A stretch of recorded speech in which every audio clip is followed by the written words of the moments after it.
as far as disappointment goes, we all experience it. You're not alone. You're not being singled out. So ways for dealing with disappointment.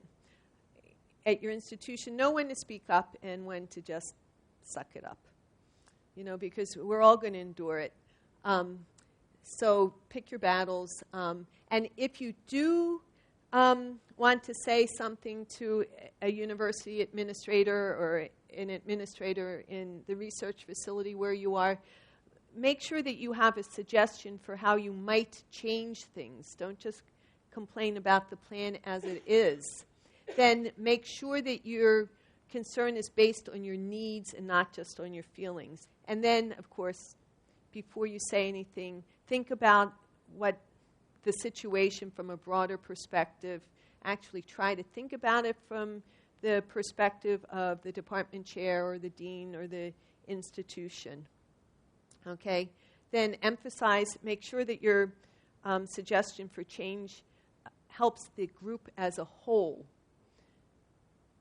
And then be prepared to compromise. Always show appreciation. If you go in and complain about something to a department chair or a dean, and they listen to you and do what you want, it's nice to say thank you. And then just remember that because someone listens to you, again, it doesn't mean, it's not evidence that you have special insight into the truth.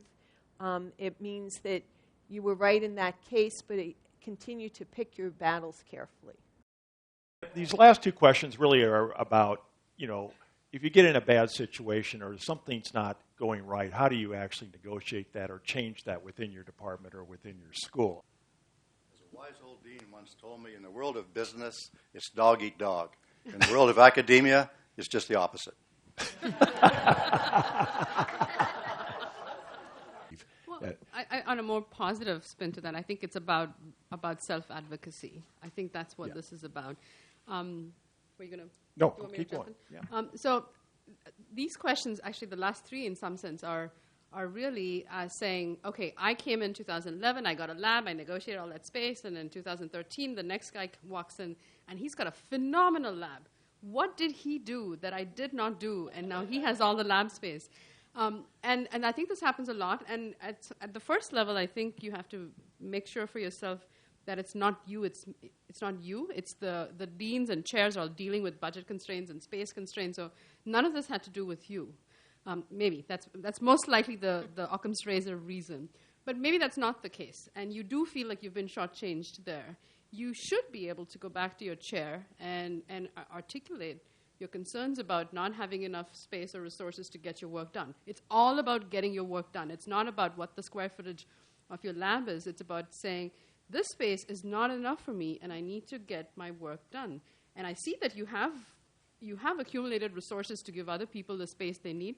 Maybe the next time space comes up, you might want to give me some of that space because I don't have enough space to do my work. I think that's one way to frame it. But this is just an example. I'm sure most of you have other examples like this that you might want to share or talk through. I would just add a little bit to what Swathi said, is that it's better if you look at it preemptively. And so instead of after somebody got that bigger space, I'm mad I didn't have that.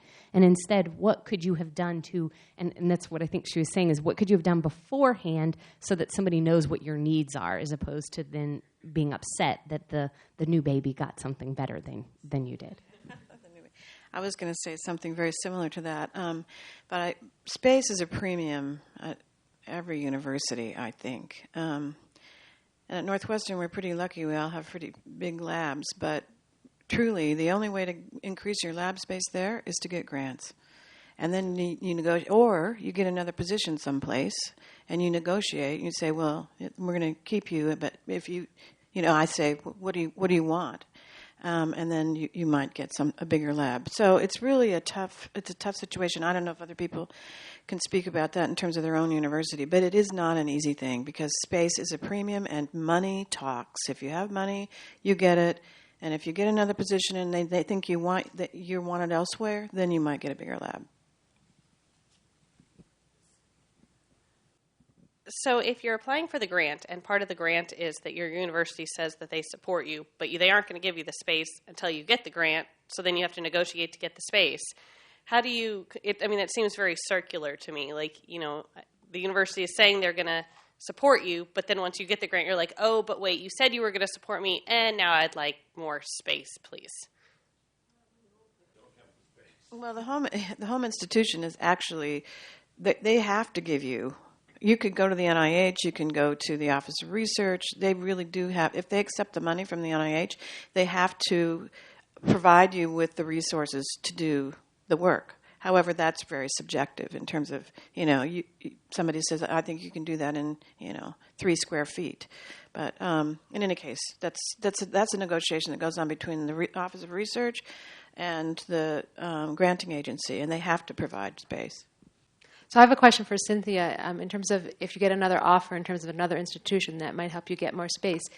At what level, though, could that work against you if you're a junior professor? Is that something to do when you're more of a tenured professor or even in a junior professor position? Is that a strategy? If I understood what you said right? Well, I'll just give you my opinion, and then we can give it back to the people who are supposed to be talking now. Assistant professors can do that. Absolutely. If you're a new assistant professor and somebody else wants you, that tells your home institution that, boy, this person's really great. And we're going to do whatever it takes to keep that person here. And if they can't do that, maybe you don't want to be there. Maybe you want to move someplace else. I would say that's exactly right. But I would also say that when you start playing that game, you have to be willing to walk, right? Because they may say, when you walk in and say, I got another job, they may say, thanks for everything you've done for us and good luck to you. Let me just say one more thing. I don't think you can approach it from a threatening point of view.